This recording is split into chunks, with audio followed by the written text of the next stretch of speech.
And ISIS-Khorasan, the group taking responsibility and being blamed on the suicide bombings at Kabul airport, are behind a surge in attacks spanning 3 countries. CGTN's Timothy Ulrich tells us more about that. A maternity ward in Kabul, riddled with bullets. Militants left death and carnage in a place where life takes its first breath. Doctors Without Borders called the attack pure hell. The attacker came up to me and pointed his gun at my head, but he didn't shoot. Instead, he killed 2 other women and then left the room. The gunman killed 24 people in this attack last year, including mothers, infants, and pregnant women. The Taliban and the U.S. both blame ISIS-K for the attack, though the group has never claimed responsibility. The Islamic State of Khorasan has been blamed for the bloodshed of similar attacks since 2014 when they first emerged. ISIS-K pledged allegiance to the Islamic State of Iraq and the Levant, aiming to establish a Sunni caliphate. And they have claimed responsibility or have been blamed for attacks in Afghanistan, Pakistan, and Tajikistan. The weapons in their arsenal include suicide bombings, guns, and fear. And they're not afraid to strike soft targets. Like this wedding in Kabul in 2019 that left over 60 attendants dead and the survivors hopeless. I've lost hope. I lost my brother-in-law. I lost my friends. I lost my relatives. I will never see happiness in my life again. They're also blamed for an attack in May this year on a girls' school in Kabul that killed at least 50. Their strategy was apparent before the Taliban came into power, to make Afghans distrustful of the government. A suicide bombing at a voting registration center in Kabul in 2018 that killed nearly 60 people did just that. Look at this. This is a voting card which is drowned in blood. Who will come to vote when a government asks to? ISIS-K are indiscriminate in their attacks, targeting Taliban, Afghan government, or American forces. It's made for strange bedfellows, with the Taliban and the U.S. sometimes coming together to fight the militant group. The threat of ISIS-K also prompted Washington in 2017 for the first time to drop the most powerful conventional weapon in its arsenal, the mother of all bombs. Nearly 10,000 kilograms, the ordnance flattened the area surrounding a cave complex in eastern Afghanistan being used by ISIS-K. Officials estimate up to 100 fighters were killed in the blast. U.S. intelligence officials say ISIS-K has been using the instability of the Taliban takeover to strengthen their position and attract more disaffected Taliban fighters. And the UN warned in June about an influx of foreign fighters entering into Afghanistan to fight alongside extremist groups like Al-Qaeda and ISIS-K. The attacks are ramping up this year, on track to equal or surpass those in the peak years of 2017 and 2018. It means a big challenge ahead for the Taliban as they seek to legitimate their rule over Afghanistan. Timothy Ulrich, CGTN. And for more into this, we're now joined by a political analyst and commentator, Abdul Hai Khanit in Kabul. Mr. Khanit, welcome to Global Watch. Well, first of all, we just heard a brief introduction about ISIS-K, which left a large mark on the region indeed. It seems that it's fighting everyone. Where do they fit into the political landscape then? Thank you. ISIS-K is created in Afghanistan after 2014, but they have been functioning inside the country because of the security vacuum the war has created since long time. So now when the United States is going out and Taliban have control over the whole country, maybe there will be no more vacuum for ISIS-K to be there in Afghanistan. Their existence is threatened by the new rule in Afghanistan. So that's how IS is showing itself in Afghanistan, doing these kind of attacks to show its existence that it is there. But I think we should look forward when the airport miss is completely cleared and the Taliban announce new government. So we will see how they will react to ISIS-K group in Afghanistan.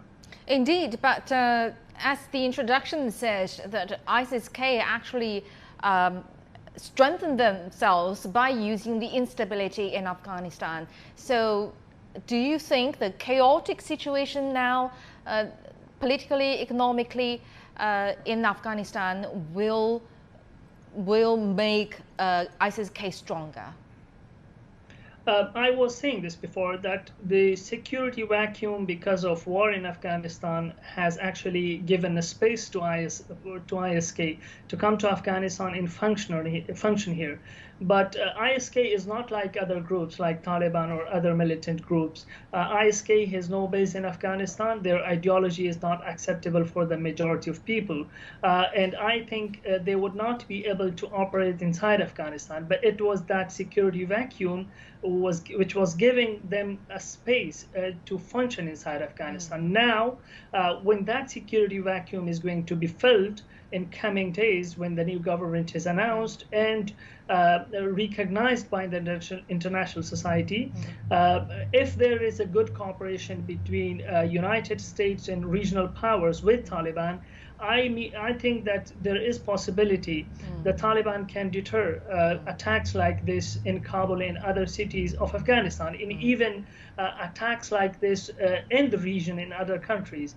There is a need that the international community should understand that there is a need of security cooperation with the upcoming government, so that these kind of attacks, terrorist attacks and brutal attacks, be deterred from Afghanistan. Right, and the kind of cooperation you mentioned is kind of ideal status indeed. If it is going to be able to be implemented, it's still a question mark. But these attacks definitely have some negative influences to Taliban's promises. Its legitimacy in promising to fight terrorism, for instance, to establish an inclusive government, for instance. How bad will that influence be? It's too early to talk about Taliban's counter-terrorism strategy on just on this one attack. Let's see further when the Taliban consolidate their power over whole country. Then we will see if they can deter these kind of attacks. The attack happened last night is in the airport. And there is a lot of scapegoating happening between two parties, like telling each other that it's because of your reason. So when the mist is cleared from the airport in Kabul, Taliban will have power over whole country, and then we can ask about the counter-terrorism strategy of Taliban. We know that Taliban in Doha deal and in their relations with the regional countries, they have assured the international community that they will do one thing, that they will not allow anyone in Afghanistan to threaten the national security of any other country. So if they could not keep this promise, they're in problem. They're in trouble in future. They will not be recognized by anyone, and they will not be having financial and political support inside the international community. Right. If they want to keep the promise, do you think that they are capable of doing that? I think if we look at the history of Taliban fighting other groups inside Afghanistan when they were in military opposition in the time of previous government, Taliban have been successful in this. They fought ISK in Kunar, in other provinces of Afghanistan, and they were very successful, cooperating with the previous government forces to clear many places from ISK forces. Like in Kunar, they fought against ISK and they were successful. And the difference between Taliban's ideology and the ISK ideology tells us, and now this balance of power between these two just tells us that Taliban may be very successful if they want to counter these attacks. When the Taliban have consolidated their power on the whole country, there'll be no security vacuum inside. So ISK will not be having a space inside Afghanistan to stay there. I think Taliban, if they want, they can cooperate with the international society, and they can come up with a competent strategy which works against ISK in Afghanistan. Right, and a UN report released in June said up to 10,000 foreign fighters have traveled to Afghanistan to fight in the Taliban, Al-Qaeda and ISIS. So in that case, will we see more attacks like this in the region?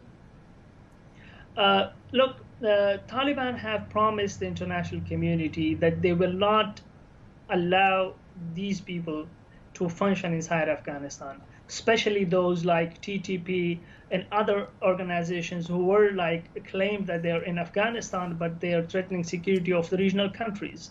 Taliban, when promising this, it means that the region, the countries in the region, international community will look at Taliban when they form government, and they will see how those assurances are reliable, how they can understand.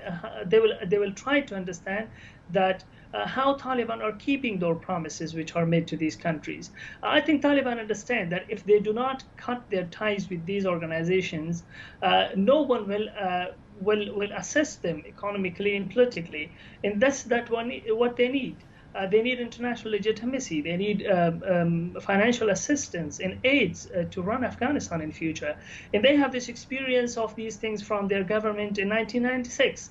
And they understand that if we do something across border, and if we allow someone to function inside Afghanistan who's then active across border, that will trigger a problem for them, and Taliban doesn't want them. So if they understood and they have experienced those things, they understand that they should end their relations with those people, and either they should get them out of Afghanistan, or if they're inside Afghanistan, they should control them, and they will not let them be active in other countries.